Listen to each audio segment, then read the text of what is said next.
আর মাত্র দুদিন বাকি রথের মেলা। আর রথ মানেই তো গরম গরম জিলিপি, পাঁপড় ভাজা, গজা, এই সবই। আর এই সব কিছুর মাঝেই বাড়িতে একটু গজা বানাবো না, সেটা কি করে হয়? তাই বসে পড়লাম গজা বানাবো বলে, তাও আবার সহজ পদ্ধতিতে। আর যেখানে গজার ভাজ হবে একদম দোকানের মতো, খেতেও হবে কিন্তু দারুণ মজাদার। চলো, প্রথমে এখানে নিয়ে নিচ্ছি 1 বাটি ময়দা।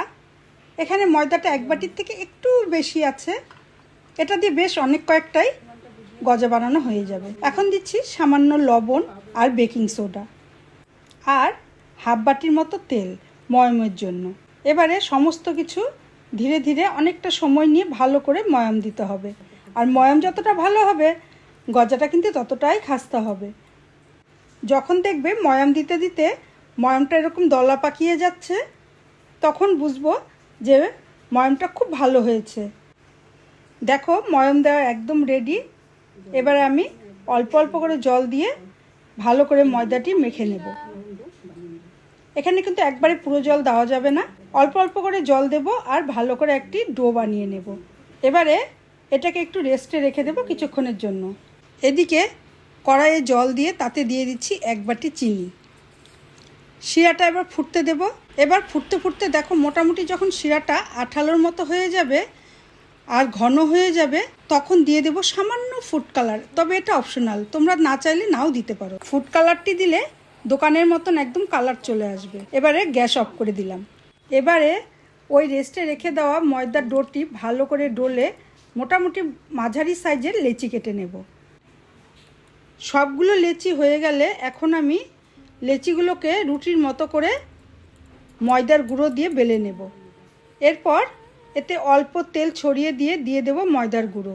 ময়দার গুঁড়োটাকে ভালো মতো স্প্রেড করে দিতে হবে। এর উপরে আরও একটা রুটি দিয়ে দেব।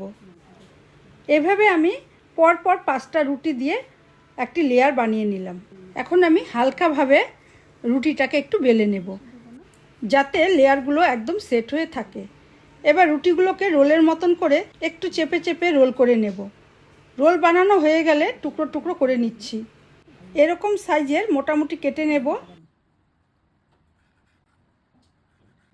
আর প্রত্যেকটা টুকরোকেই এভাবে 2 আঙুল দিয়ে হালকা চেপে তার উপর হালকা প্রেস করে বেলে নেব। এভাবে বাকিগুলো বেলে নিচ্ছি।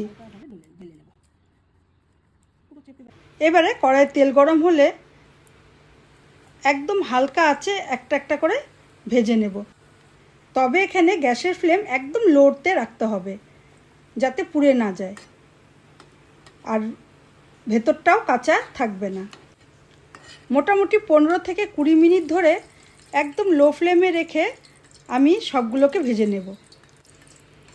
মোটামুটি ভাজা আমার হয়েই গেছে এখানে। এবার আমি এগুলোকে তুলে নিই। এবার তেল থেকে ভালো করে ছেঁকে ছেঁকে তুলতে হবে। এভাবে বাকিগুলোকেও আমি ভেজে নেব। শিরাতে দেওয়ার পর একটু এভাবে নাড়িয়ে চাড়িয়ে উঠিয়ে দেব সাথে সাথে। আমি এখানে বেশিক্ষণ শিরার মধ্যে ডুবিয়ে রাখবো না, তা না হলে গজাটি শিরাতে নরম হয়ে যাবে। একদম রেডি বাড়িতে বানানো এই সহজ পদ্ধতিতে পারফেক্ট গজা। তোমরাই বলো তো একদম দোকানের মতো হয়েছে কিনা? বাড়িতে কিন্তু সবাই দারুণ মজা করে খেয়েছে।